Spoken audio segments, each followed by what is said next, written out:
Tanggapan reaksi netizen jiran mengenai bahasa Indonesia yang terpilih sebagai bahasa umum UNESCO.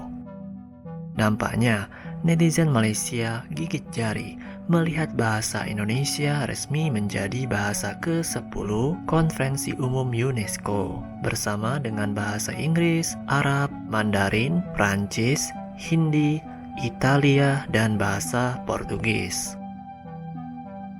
Netizen Malaysia mengomentari bahwa bahasa Melayu akar dari bahasa Indonesia dan nampaknya tidak terima dengan keputusan UNESCO tersebut.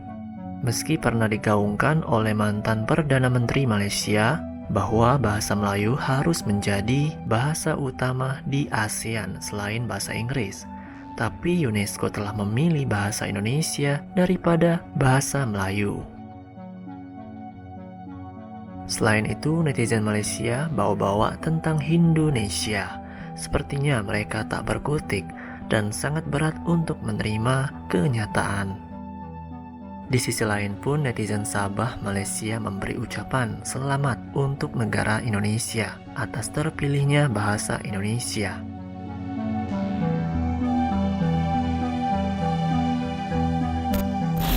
Entah bagaimana, seruan-seruan seperti yang disebut oleh Allahyarham Tan Sri Said Nasir, mari kita terus perjuangkan bahasa kebangsaan.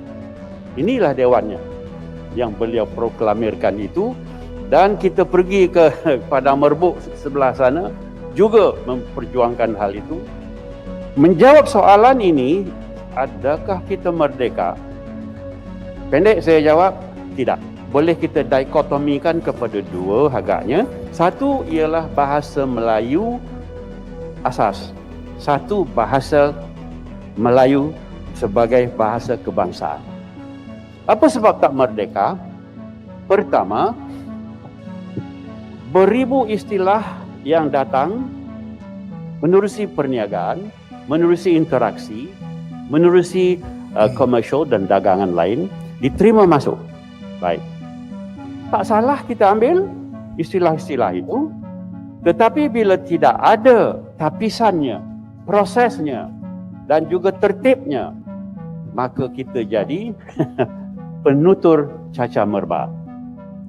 Jadi sekarang saya ingin menyebut sedikit berhubung dengan tidak merdekanya kita itu, kita sendiri telah menginggriskan bahasa Melayu.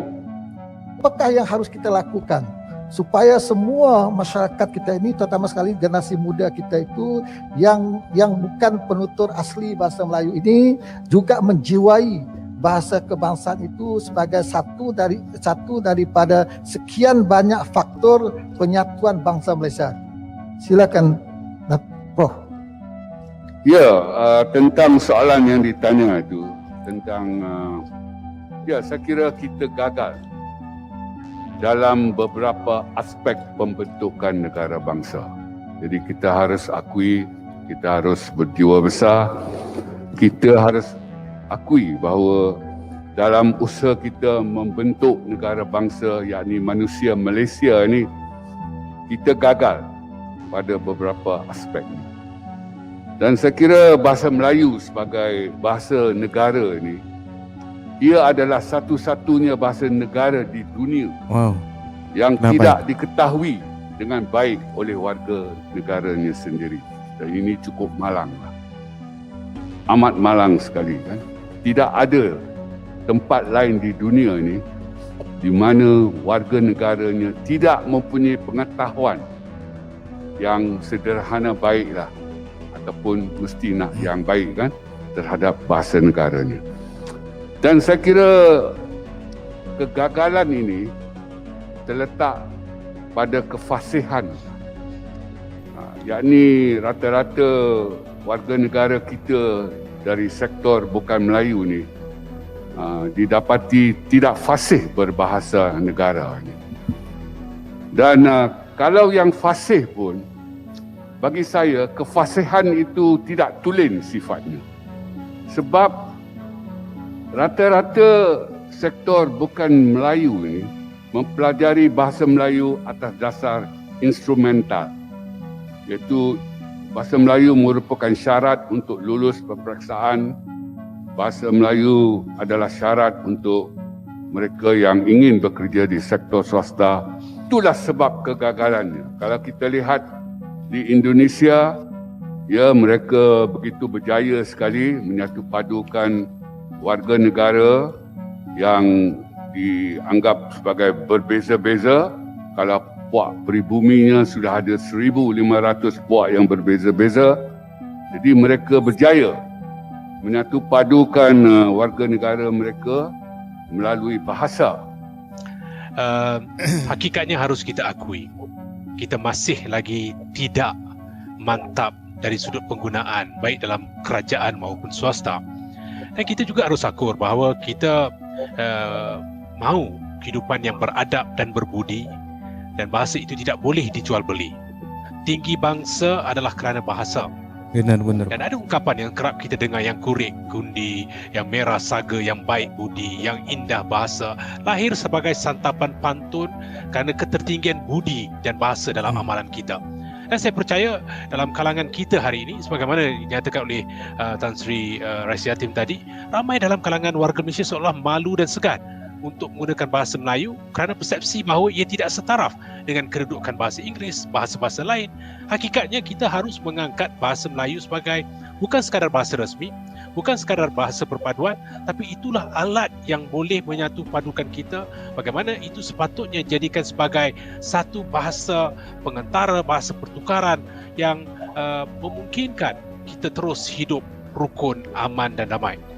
Malahan kalau kita perhatikan, dalam kalangan agensi kerajaan sekalipun, masih lagi menggunakan bahasa Inggeris di dalam edaran mereka, masih lagi menggunakan bahasa Inggeris di dalam mesyuarat mereka, masih lagi tersipu-sipu untuk menggunakan bahasa Melayu, seolah-olah bahasa Melayu itu akan merendahkan darjat mereka.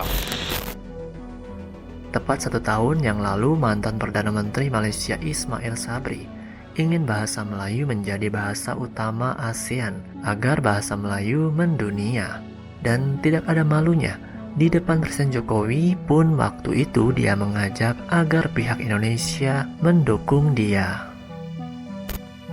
Kita juga bersetuju dan berterima kasih kepada Bapak Presiden kerana bersetuju dengan Malaysia untuk memperkasakan bahasa Malaysia, bahasa Melayu yang merupakan bahasa serumpun, iaitu bahasa serumpun, bahasa Melayu Malaysia, bahasa Melayu Indonesia, bahasa Melayu Brunei, bahasa Melayu Selatan Thailand, bahasa Melayu Champa di Kampuchea, bahasa Melayu di Filipina, bahasa Melayu di Singapura. Jadi kami berdua bersetuju di setiap persidangan antarabangsa, saya seperti juga dengan Bapak Presiden akan menggunakan bahasa Melayu sebagai bahasa perantara kita, dan kita bersetuju jika kita bersama-sama memperkasakan bahasa rumpun Melayu ini. Bahasa rumpun Melayu mungkin satu hari nanti boleh dijadikan sebagai bahasa ASEAN. Selang beberapa minggu, Menteri Presiden Jokowi Nadiem Makarim menolak usulan Perdana Menteri Malaysia tersebut karena bahasa Indonesia lebih baik. Dan alhasil beberapa hari yang lalu, bahasa Indonesia terpilih menjadi bahasa UNESCO dibandingkan bahasa Melayu atau bahasa Malaysia yang mereka perjuangkan. Acknowledgement, ladies and gentlemen, would not only fortify collaboration within UNESCO, but also underscore our steadfast commitment to advancing global culture, peace, and harmony, and pursuing sustainable development. Jadi Sobat Maju, dengan ditetapkannya sebagai bahasa resmi, bahasa Indonesia dapat digunakan dalam sidang dan seluruh dokumen konferensi umum dapat diterjemahkan ke bahasa Indonesia.